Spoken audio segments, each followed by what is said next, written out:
right, yo painters, you're back with Mitch and Toddy on the U-Spray podcast. Now, welcome back, Mr. Toddy, good to see you.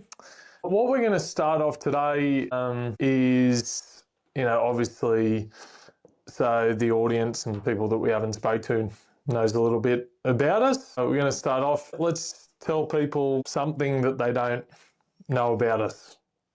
So I'll let you go first. What do you got for us? Bro, what do people not know about you? I am one of 11 kids. Whoa, that's a lot. Same mom, same dad. Yeah. Wow. How many brothers and sisters? 5 brothers and 5 sisters. And where did you land in that? 7 of 11. Wow, that's cool. Bro, how was it growing up with that many It was good. siblings, yeah? Yeah, I don't know. I don't think I could do it, but I definitely, as a kid, it was awesome. Yeah. You get sick of one, you go and play with the other. Yeah. Pretty close to like 2 years apart, max. Yeah, wow. Yeah, they all fall into line. It's like, man, like I've got 2. Wow, adding 9 to that seems kind of scary. It's a wild day. Yeah, wow. Oh, that's cool. And are they all in the US still? They're all still over there. Yeah, okay. My mom doesn't even know I'm here. What, here today or here in Australia? She doesn't know I left. Oh, yeah, right. Where's number 7? Yeah. Yeah, well, there you go. One of 11, and you've got 3 of your own at the moment. Yeah. Any more on the cards? I'm going to say no. Okay. All right. Fair enough. Yeah, I don't know either. If I'll go from 2, I mean, 3 and 5-year-old, I mean, awesome ages, but a lot of hard work. So I was actually talking to a guy yesterday. He's like, oh man, the 2-year-old's nuts, and we just had another one, and said, I don't know how we're going to go for 2. I said, bro, you are going to have the biggest appreciation for how easy babies are. You put them down, they stay in the same place. They don't back chat. They don't say no. They tell you when they're hungry. When they need their nappy changed, all those kind of things. And when you got it to compare to a 2-year-old, you will appreciate, if you've only got one at the moment, you will appreciate how easy babies are. Because it doesn't seem like that when you've only got one, but when you got something to compare it to, it definitely is, You definitely missed the ability to just sit in the chair and have a nap with a baby for a good hour or so. Yeah. That doesn't happen anymore. Yeah. No, that's right. But, I mean, those kind of ages, everyone knows, coming home from work and saying, hey, mum, hey, dad, and how much they miss you. It's one of those feelings, if you are a parent, it's literally all your troubles and everything's going on, get left out the front of the door, and you go in and they just, I don't know, to me that they've just got that sense how to, make you feel, warm and fuzzy, and So anyone that is a parent out there understands that, but if you don't have kids yet, you will once you do. So something that you don't know about me. So I was in the Australian water polo team for 5 years. Unfortunately, first thing people ask, did you go to an Olympics? I didn't. I was part of the team, part of the squad for 2012 London Olympics, but I didn't quite make the final cut, unfortunately. But in 2011, I went to a World Champs in Shanghai, which was an awesome experience.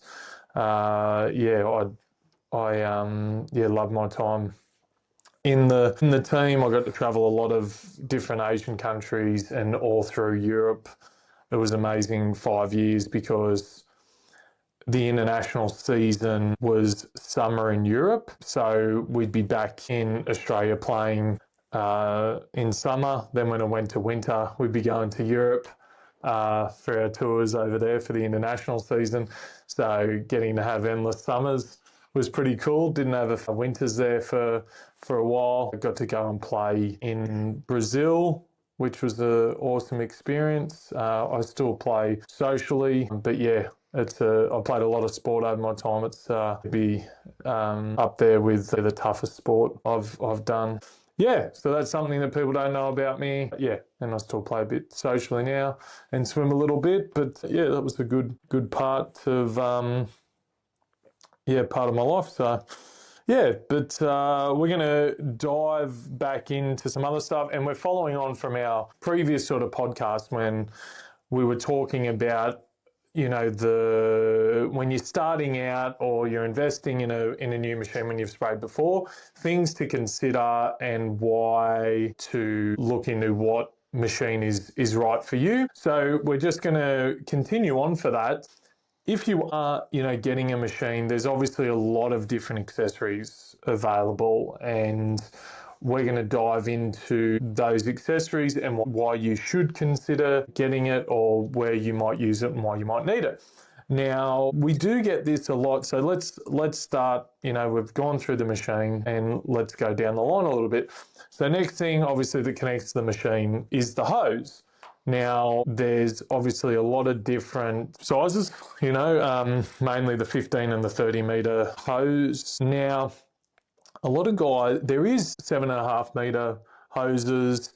Now, a lot of guys say, look, I don't like the 15 metre hose. Like, can I have any smaller hoses? Now, Toddy, can you actually run a 7.5 metre hose off your machine? In general, no. If it's a piston pump, no. If it's diaphragm pump, you can go as small or as big as you want. But if it's a piston pump, they're actually, the way the pressure sensor or transducer is designed, it's designed to talk to 15 meters of hose. That's one thing. So it can actually put strain on your circuit board if it's too small.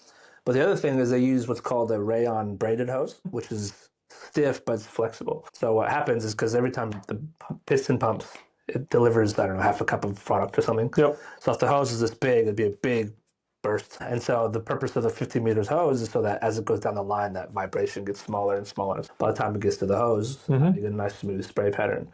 Whereas if that was much shorter, you get way more vibration. It'd be harder to control and more deadband probably. Yeah, so basically if your machine is a piston pump, double displacement piston pump, almost always you should be running off of 15 meters minimum. Okay, cool.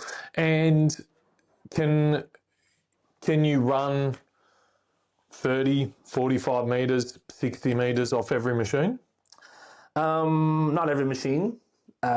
Typically, you lose a bit of pressure and a bit of flow the longer it gets. Most of them will say you can do up to 90 meters. You know, it's pretty rare someone's going to use 90 meters. But one of the struggles you start to have as you go to 90 meters, especially if you're using an extension pole, is when you pull the trigger, the pressure's got to go all the way back to the sensor to activate. And so you get a bit of a delay before it actually activates. And so if you're spraying with an extension pole, it takes a fairly long time to build up to start spraying again. So then you'd introduce an anti-spit valve or something to try to offset that a little bit. But yeah, it definitely affects the flow the longer it gets. But most people, it's 30 meters, 45 max. Yeah. How do you know what machine is capable of that much hose and spraying efficiently? I mean, if you go by the manufacturer's book, they'll typically recommend it. But okay. I've never run a small machine off 90 meters. Like for example, the SF23 Pro, they reckon can run up to 90 meters of hose. You know, maybe not. My thought is, if it's water or something really thin, probably off sweet. But once you get thicker product in there, if you've ever tried to drink through a straw, the longer the straw is, like the harder it gets. And so I can imagine 90 meters would have a bit of a struggle if it's ceiling flat or primer or something like that. Yeah, and especially if you're going up like a couple of stories or something up onto a roof. Yeah, you're definitely going to feel that as well.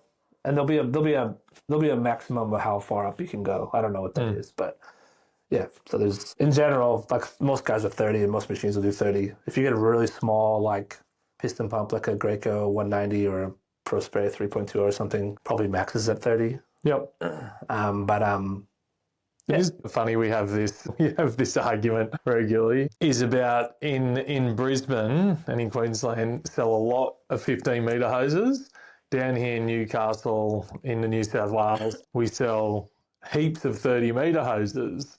And the thing for me is what I didn't like as an applicator was joining two 15-meter hoses and having that connector, and you'd have to wrap it up because it always would get caught or snagged on guttering, door jambs inside, everything like that. So it'd scratch all that up. So I preferred to use the full 30 meters for that. But, you know, there is a lot of people that, you know, do like the 15 meters. But in saying that, when you're on site by yourself, and if you don't have a hose reel on your machine, winding up 30 meters of hose is a pain in the ass. So yeah, that's the downside.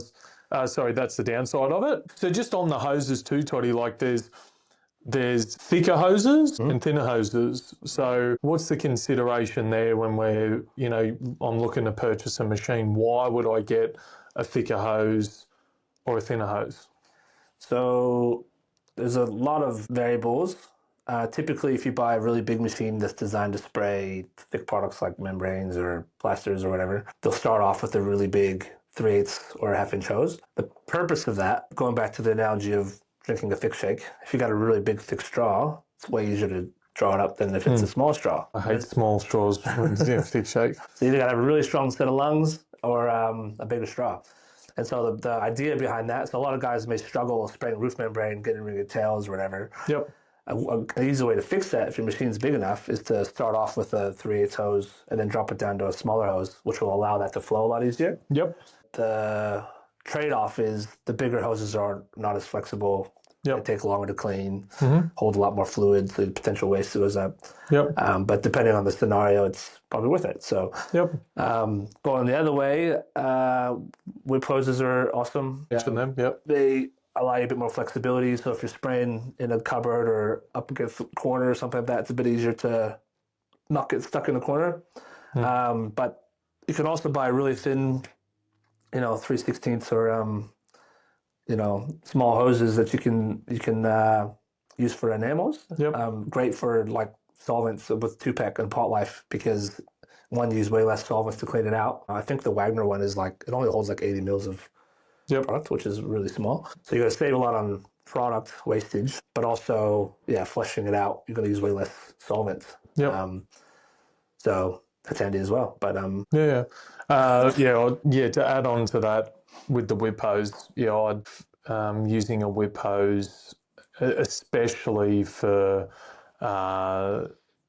undercoating woodwork or top coating it in gloss. It just allows you much better control as you're going, through corners and moving the wrist around.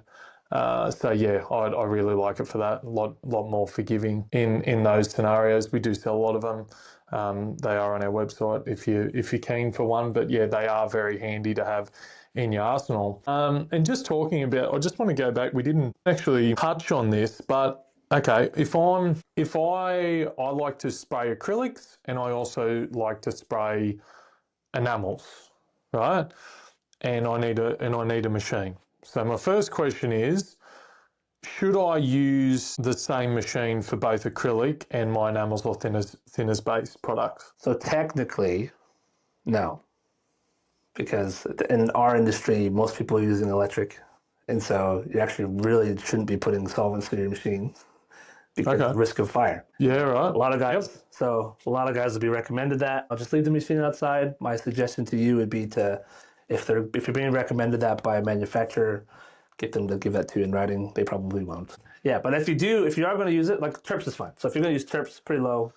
So if you're using Terps-based paint, so my first thing, if you look at the data sheet, I don't know if it's the same here, but the Titan one in the US, they always recommend running your machine regardless with white spirits or mineral spirits, Terps, basically at the end of every time you clean it. No one's really going to do that. So if you're going to do that every time, great. Now it makes it easy to swap back and forth. And the reason why you do that is because it takes all the solids out of the hose so that it's not being contaminated. So typically what happens, which you're referring to, is most guys spray most of the time acrylics. And unless you're being explained the process of getting all that out of the machine, there's a process to it. You're probably going to have a thin layer of acrylic on the inside of the suction and the inside of the hose. Doesn't hurt anything, initially. Like it's just the way it is. It's not going to harm anything. Eventually, it'll build up enough to where it'll peel off, and then it'll come through and start causing issues. But the reason why you wouldn't then use that to spray enamel is because enamel's got terps in it, and that terps will start to soften that and start pulling it through. You're going to forever have dramas. So to answer your question, the best scenario, so if I'm going to be using my machine to spray enamels or something that's not water-based, it is, it's our advice to make sure you have a secondary suction, especially if it's like a flexible suction because you can't see inside. Have a secondary suction, and then if you can, a secondary hose for your gun, just to prevent any contamination or cross-contamination that would cause dramas down the track. Yep. So basically, how I used to run it, and what would be my recommendation is if you're going to use thinners or terps-based product, you should have a machine for that. And as Toddy was just alluding to, that, you know, not using an electric airless, we would recommend a diaphragm machine for all those. One, it's obviously not going to catch a light, and also, you know, those machines, you can get hoppers which are gravity fed, which is obviously you can mix it up in there easily, and it's going to be better flow for the paint being gravity fed. So I like to have two machines, then you don't have to worry about swapping hose or anything. You have one for acrylics and one for everything else. So yeah, so we've gone through, we just touched on that with the machines. We've done hoses into the whip hoses. Now, for my handpiece, there's a lot of handpieces out there available. What are things to consider when buying a handpiece? Is it, you know, obviously, is it as simple as just a 2-finger trigger and a 4-finger trigger and the feel of the handpiece, or is there a bit more to it? Yes.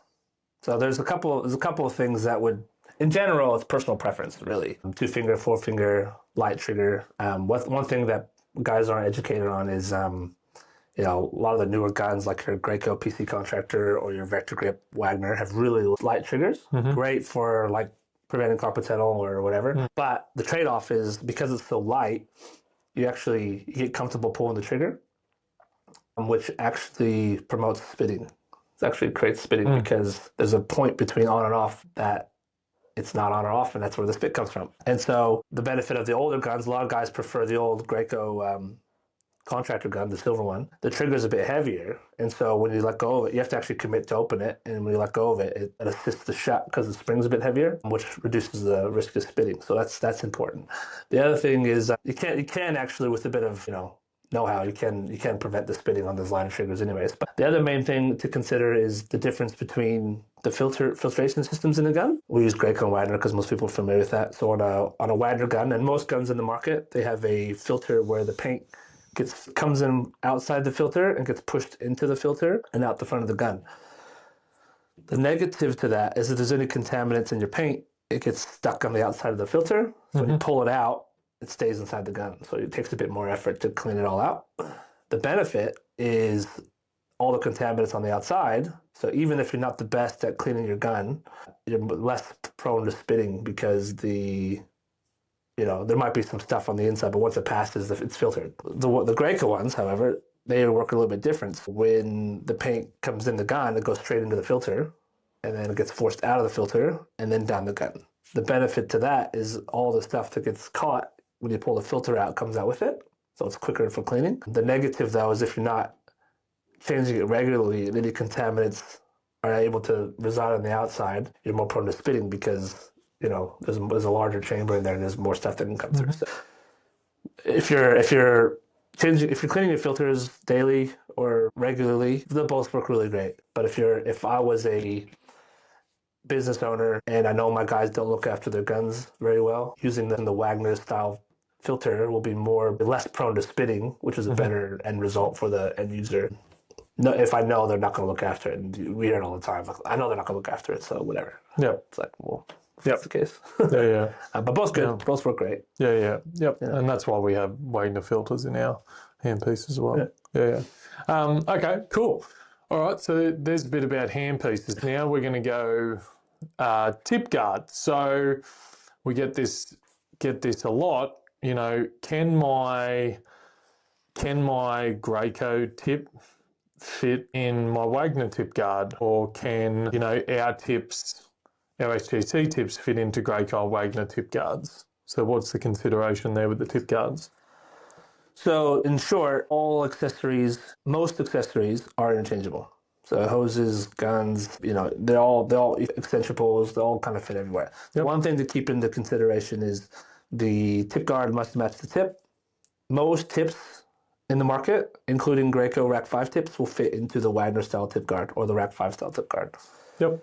If you're a Graco user and you prefer Graco tips, then you must use the blue Graco tip guard. But those will fit on any gun. So if you prefer the Vector Grip gun because it's a lighter trigger, or you prefer the Tritech gun or whatever, they'll all work. You just got to make sure that you have that tip guard that matches the tip. So yeah, okay, cool, sweet. And then extensions, obviously, lots of different sizes there. And you know, any considerations when, you know, buying the right extension? We've got some cool extensions that'll be available shortly, that they're telescopic, so they extend double the length of the extension. That'll be cool. But any sort of considerations with the extensions? the main thing to consider is when you introduce a extension pole to the gun, you become more prone to spitting, and the longer the extension, the worse it gets. And so the two options you have is, one, you either got to learn to deal with it. So some guys will have paper on one side of the job where they can let go of the trigger and it'll catch a spit, start it, catch a spit, and go. Yeah. Or just back roll. Some guys in the US just keep the gun open the whole time, so that's great as well. If you really want to basically eliminate spitting altogether, you'll have to get your hands on one of our anti-spit valves. And let's go into that. Yeah, so the purpose of an anti-spit valve, so I wish I had a gun here, but basically your gun, where the paint comes in and out through the tip, if I open the gun, the paint comes through, but there's no way of shutting it off at the end of the extension. So when I let go, it shuts off at the gun, but the momentum keeps going and causes a spit. So the purpose of the anti-spit valve is it's got a spring-loaded nozzle, basically, that will only open at a specific pressure. So if I set it to whatever, say it's set to 1600 psi, it actually won't open until I get it above 1600 psi. So you'll turn it to 1500 psi in your machine, nothing will happen. It just won't work. So you got to actually crank it up. The purpose of that is so that when I pull the trigger, it immediately activates. And then when I let go of the trigger, it slams shut right as it goes below that pressure. So the pressure remains in the extension pole, and it basically removes that spitting.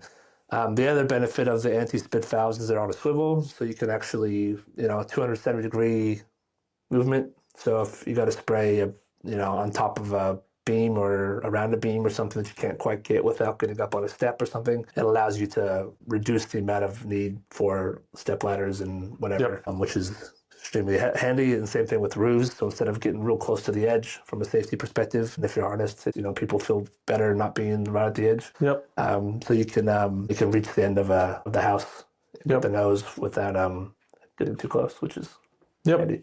Yeah, well, I like using them for fine finish work, doors and arcs and stuff like that. It is probably more around doors, but yeah, they're great for all fine finish work, because the last thing you want is, if you're using a little extension for some reason, which a lot of guys like, you put that on there, you're going to avoid any spitting on all that fine finish work, because there's nothing worse when you're trying to get that mint finish and you get a spit on something and have to sand it out and either patch it or put extra coats on. So that's a bit of a pain. So yeah, that's basically most things to consider.